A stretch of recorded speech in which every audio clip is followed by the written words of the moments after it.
लाडकी बहीण योजनेअंतर्गत पडताळणीची प्रक्रिया आम्ही करणार नाही, असे स्पष्ट अंगणवाडी सेविकांनी सरकारला सांगितले आहे। अंगणवाडी सेविकांचे महाराष्ट्राचे युनियन असते, त्या युनियनने देखील हे स्पष्ट केलं आहे की आम्ही आता लाडकी बहीण योजनेअंतर्गत पडताळणीची प्रक्रिया करणार नाही।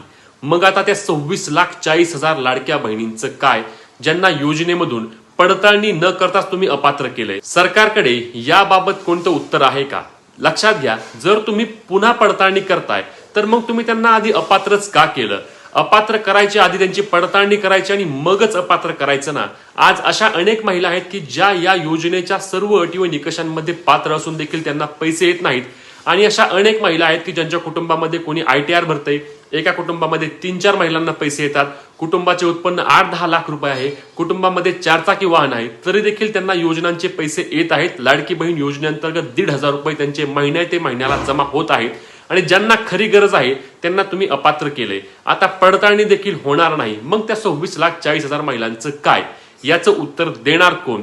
आता याबाबत सरकारकडून बोललं जात आहे आम्ही त्याची तरतूद करू आणि आम्ही पडताळणी करू, पण लक्षात घ्या या पडताळणीसाठी भरपूर वेळ जाणार आहे, आणि या योजनेमध्ये अनेक अशा बहिणी आहेत की ज्यांना पात्र असून देखील पैसे मिळणार नाहीत।